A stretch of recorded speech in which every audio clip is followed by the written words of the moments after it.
अब तुम्हारे কাছে আমি চাই না কিছু বাগার अब तुम्हारे কাছে আমি চাই না কিছু বাগার আমার মায়ের কাছে দাও যেতে দাও মিনতি আমার আমার মায়ের কাছে দাও যেতে দাও মিনতি আমার বলো কি কারণে হেঁটে কবর কি দোষ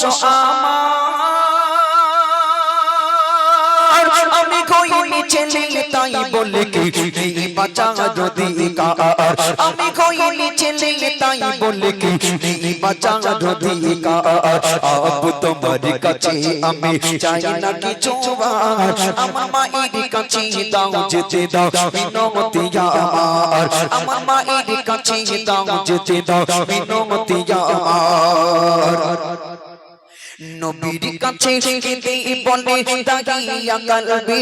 নবীর কাছে কেঁদে বলে তাকিয়া কালবি যে ভুল আমি করেছি ক্ষমা পাবো কি আমি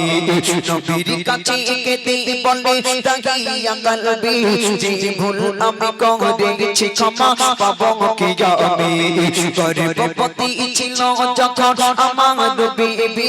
গর্ভবতী ছিল যখন আমার বিবি তাই খুশি মনে বিদেশে গেলাম করতে আই পাতি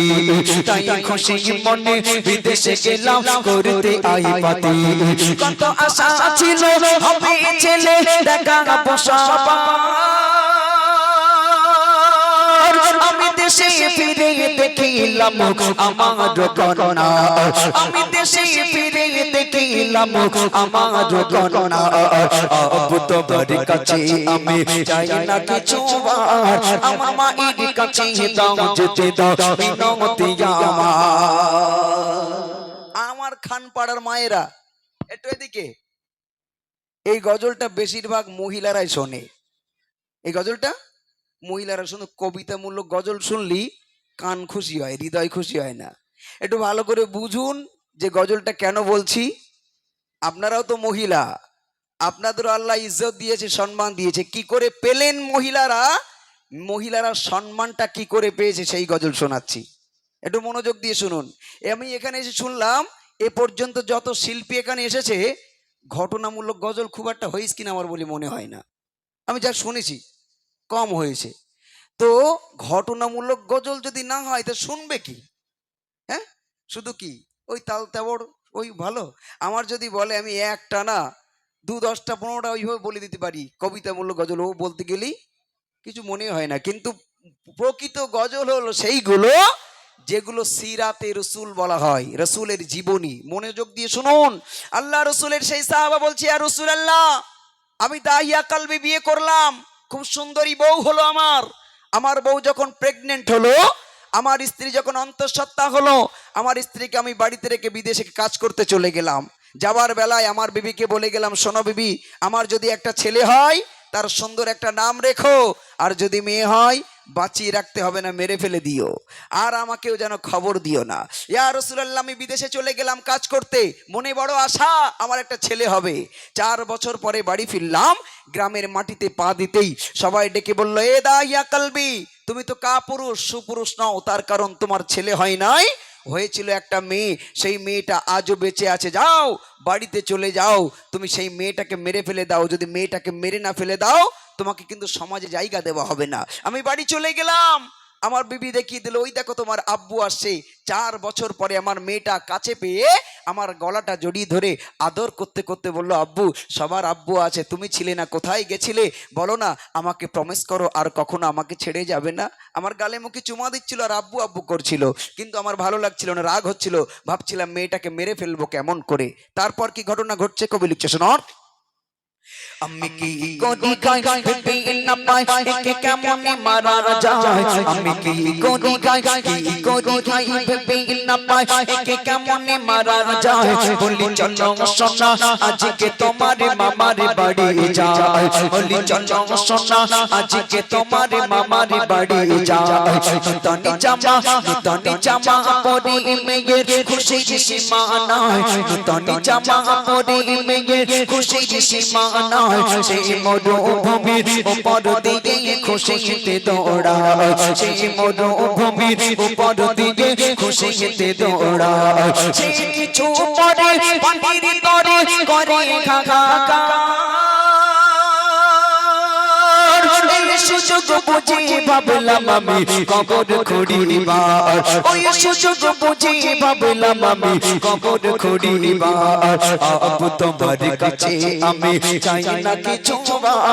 আমার মায়ের কাছে দাও যেতে দাও বিনতি আমার আমার মায়ের কাছে দাও যেতে দাও বিনতি আমার আমার মায়ের কাছে দাও যেতে দাও বিনতি আমার মেয়েটাকে বললাম মা চলো তোমার মামার বাড়ি থেকে ঘুরে আসি। আমার মেয়েটা নতুন জামা পরে মরুভূমির উপর দিয়ে দৌড়ে দৌড়ে গিয়ে বালি গরম বালির উপর দিয়ে দৌড়ে দৌড়ে কিছু দূর যাবার পরে থমকে দাঁড়িয়ে গেল। বলল আব্বু আর চলতে পারি না, পানির পিপাসায় বুকটা ফেটে যায়, একটু পানি পান করাও। আমি বললাম মা এটা তো মরুভূমি, এখানে যেখানে সেখানে তো পানি পাওয়া যায় না, তবে একটু গর্ত করে দেখি, কুয়া খুঁড়ে দেখি পানি পাওয়া যায় কিনা। আমি গর্ত খুঁড়তে শুরু করলাম। আমার ছোট্ট বাচ্চা মেয়েটা আমার গা থেকে ধুলাবালিগুলো ঝেড়ে ঝেড়ে ফেলে দিচ্ছিল আর বলছিল আব্বু আমি অনেক দিন পরে তোমাকে পেয়েছি, তোমার গা থেকে ঘাম পড়া আমি সহ্য করতে পারছি না, আমি যে তোমাকে বড় ভালোবাসি। আমার আব্বু আমি পানি খেতে চাই না, কিন্তু তোমার কষ্ট আমি সহ্য করতে পারছি না, চলো মামার বাড়ি গিয়ে খাবো। কিন্তু তার কোনো কথা শুনলাম না। আমি যখন পরিপূর্ণ গর্ত খোঁড়া কমপ্লিট করলাম, আমার মেয়েটাকে তার ভিতরে নামিয়ে দিলাম। আমার অবলা মেয়ে আমার দিকে ফ্যাল ফ্যাল করে চেয়ে বলল আব্বু এখানে তো পানি নাই, শুধু বালি আর বালি, আব্বু পানি কই? আমি তখন কি করলাম, কবি লিখছে শোনন। পানি খুঁজতে মেয়ে যখন ওই নামে কবরে, পানি খুঁজতে মেয়ে যখন ওই নামে কবরে, পানি খুঁজতে মেয়ে যখন ওই নামে কবরে, আমি উপর থেকে বালি ঢেলে দিলাম কবরে, আমি উপর থেকে বালি ঢেলে দিলাম কবরে, পানি খুঁজতে মেয়ে যখন ওই নামে কবরে, আমি উপর থেকে বালি ঢেলে দিলাম কবরে, তার দমটি বন্ধ কবরে আগে বললো আমারে, তার দমটি বন্ধ কবরে আগে বললো আমারে, আপ বলে ডাকিব না আর কবম তোমারে, আমি আপ বলে ডাকিব না আর কবম তোমারে, আপ তুমি খুশি হলে দুঃখ নেই আমার, শুধু একটি বাড়ির জন্য আমাকে দেখিতে দাও আমার, শুধু একটি বাড়ির জন্য আমাকে দেখিতে দাও আমার,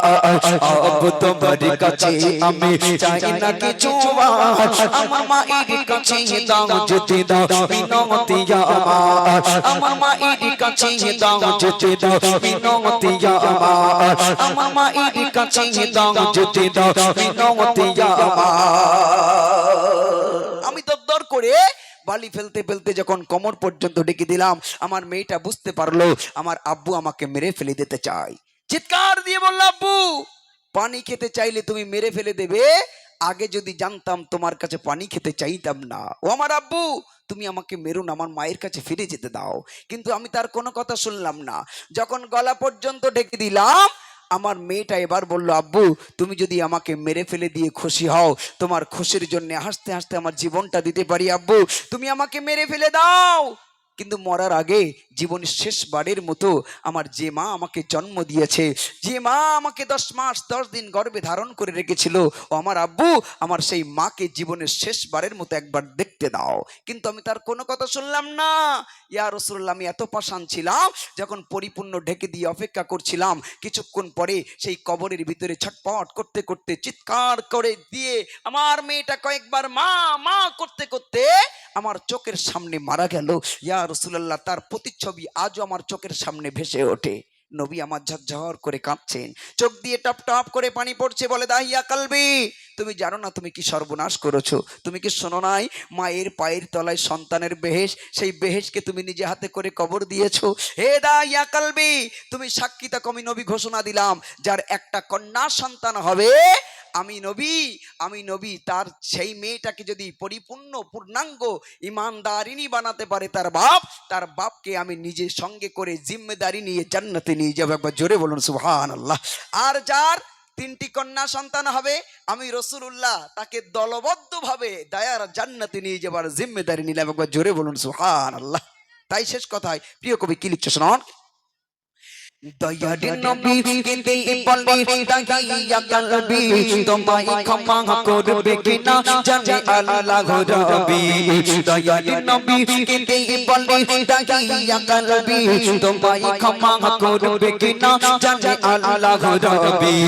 তুমি ঈমানে এনে মুসলিম হয়েছো সাহাবী, তুমি ঈমানে এনে মুসলিম হয়েছো সাহাবী, তবু আমার থেকে থাকবে দূরে জানাই এ আরজি,